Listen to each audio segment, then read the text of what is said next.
Bonjour et bienvenue sur la chaîne YouTube du groupe DMD pour une nouvelle vidéo présentation de véhicules. Et cette fois-ci, nous allons du côté de chez Ford. Rappelez-vous, il y a bien longtemps, dans les années 70, Ford présentait un nouveau SUV, un SUV franchisseur doté de 4 roues motrices qui s'appelait le Ford Bronco. Alors le Ford Bronco à l'époque, c'était le 4x4 tendance. C'était le véhicule que tout le monde rêvait d'avoir avec un marché principalement américain. Le Bronco, comment le reconnaître? En fait, on ne peut pas le louper, il a un design entièrement unique et en plus de ça, il a pour emblème un cheval. Ce cheval vous dit peut-être quelque chose, c'est tout simplement le cheval Mustang. Sauf que cette fois-ci, plutôt que d'être au galop pour présenter l'aspect rapidité, le cheval du Bronco vient de faire un saut, il atterrit au sol. C'est tout simplement pour montrer son côté franchisseur. Mais il y a quelques années, Ford annonce sortir un tout nouveau Bronco, énormément inspiré de l'ancien. Et c'est celui qu'on vous présente aujourd'hui.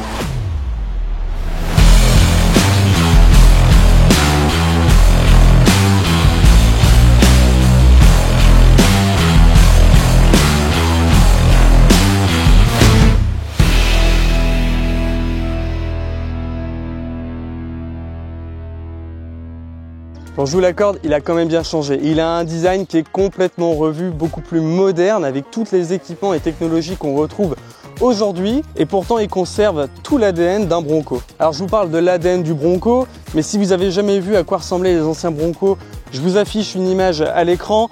Vous avez les ailes élargies qui sont conservées, en plus celui-ci a les pneus à crampons pour vraiment avoir le côté baroudeur, franchisseur. Et surtout, on conserve bien la face avant de l'ancien modèle, donc avec cette grande calandre, et puis surtout cet avant très droit. On va retrouver aussi ces deux feux ronds qui rappellent beaucoup les feux de l'ancien. On a aussi ce grand capot. Alors oui, on a un véhicule qui est quand même taillé à l'équerre. Voilà, il partage vraiment beaucoup de choses avec le Bronco et on va voir en avançant dans la vidéo qu'il partage encore plus de choses avec l'ancien modèle.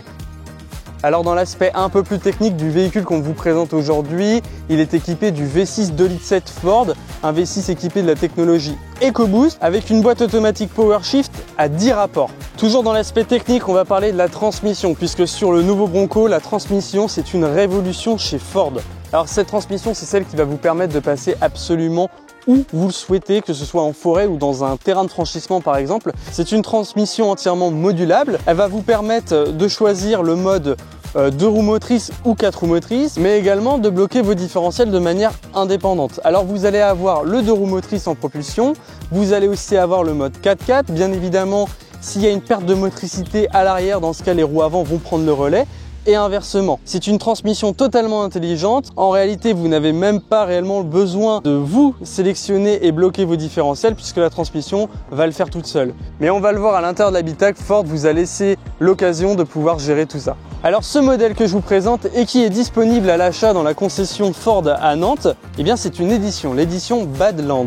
Alors l'édition Badlands, vous la reconnaissez principalement grâce à son badge que vous avez sur l'aile, un badge orange. Et on va d'abord parler de ce qu'apporte cette édition sur l'aspect extérieur du véhicule, puis ensuite on passera à l'intérieur. Alors l'édition Badlands, ça commence à l'avant avec cette énorme calandre gris anthracite où le monogramme Bronco vient contraster en blanc, mais ça va également être cet énorme pare-choc avant en acier noir qui va venir se prolonger sur le côté avec ses énormes élargisseurs d'ailes. Sur la partie latérale en dessous des portes, vous allez avoir un bas de caisse en acier aussi qui va venir protéger justement le bas de caisse carrosserie et le bas de vos portes si jamais justement vous êtes amené à faire du franchissement. Alors sur toutes les éditions du Bronco, on va retrouver à gauche et à droite du capot deux accroches qui vont venir vous permettre de fixer quelque chose avec des sangles. Et on va également avoir ces deux crochets sur le pare-choc avant en aluminium qui vont vous permettre d'y accrocher une sangle, un treuil ou autre chose. On va retrouver le même pare-choc à l'avant, donc à l'arrière en acier, qui va venir vraiment protéger si jamais vous êtes amené à toucher un arbre, du bois ou quoi que ce soit en franchissement par exemple dans des niveaux extrêmes d'utilisation. Vous allez aussi avoir deux anneaux de remorquage, deux anneaux de crochet avec lesquels vous allez pouvoir attacher des sangles ou des treuils toujours bien sûr. J'ai pas eu besoin de vous en parler, que vous l'aviez déjà vu. On va retrouver une 5e roue, donc c'est la roue de secours. Attention, c'est pas une roue galette, c'est vraiment une vraie pneumatique comme les 4 autres avec donc la même jante au milieu. La roue elle est fixée à la porte du coffre, donc si j'ouvre la porte, bien sûr la roue vient avec. La porte reste très légère puisqu'on a un gros vérin derrière qui vient aider, je peux la fermer à un doigt sans problème. Pareil au niveau des feux arrière, on va retrouver donc les feux qui rappellent l'ancien modèle des années 70-80.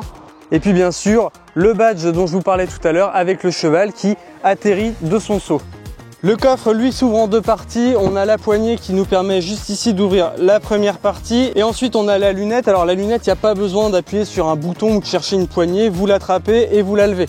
Voilà, vous avez deux vérins et le gros vérin en bas pour la porte.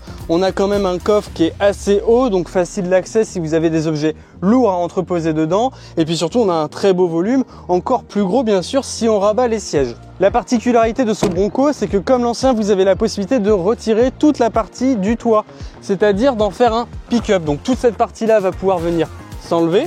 Alors pour retirer tout ça, c'est pas très compliqué, vous avez quelques vis par-ci par-là à enlever. Alors bien sûr, c'est entièrement modulable, personnalisable, donc si la partie pick-up ne vous plaît pas, eh ben vous pouvez garder la partie arrière et tout simplement retirer le toit au-dessus des passagers arrière et des sièges avant. Alors là, vous pouvez le voir, hein, j'ai retiré les deux panneaux de toit qui se trouvent au-dessus du conducteur et du passager avant droit. Ça me permet d'avoir beaucoup plus de luminosité à l'intérieur et puis surtout beaucoup plus d'air. Pour les enlever, rien de plus simple, vous avez ces quelques poignées à droite à gauche que vous devez tourner ou déclipser. Et le panneau s'enlève, c'est un panneau en fibre, en plastique qui se retire très facilement, qui est très léger.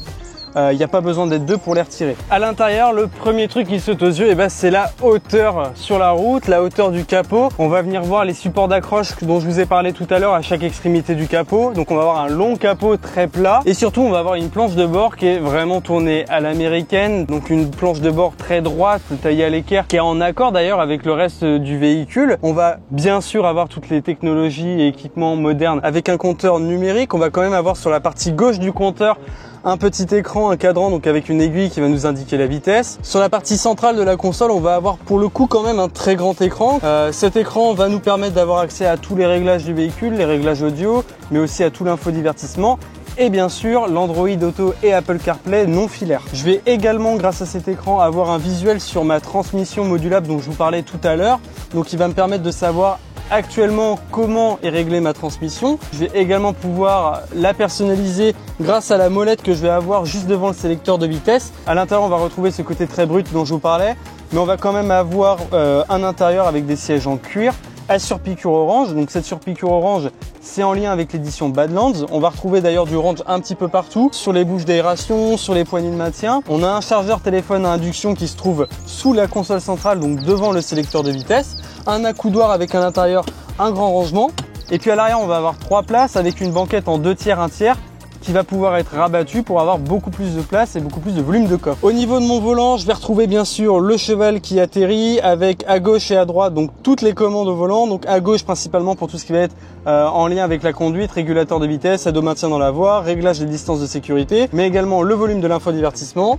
Et à droite, ça va être les boutons qui vont me permettre de naviguer dans mon écran central à travers tous les outils de consommation, de conduite, etc. En bas à gauche, je vais retrouver tous les boutons qui vont me permettre de régler mon mode d'éclairage. Et enfin, sur la partie centrale, en dessous l'écran, là, ça va être tout simplement ma climatisation, les sièges chauffants. Et puis, vous avez les commandes qui vous permettent de régler la radio, notamment le volume sonore.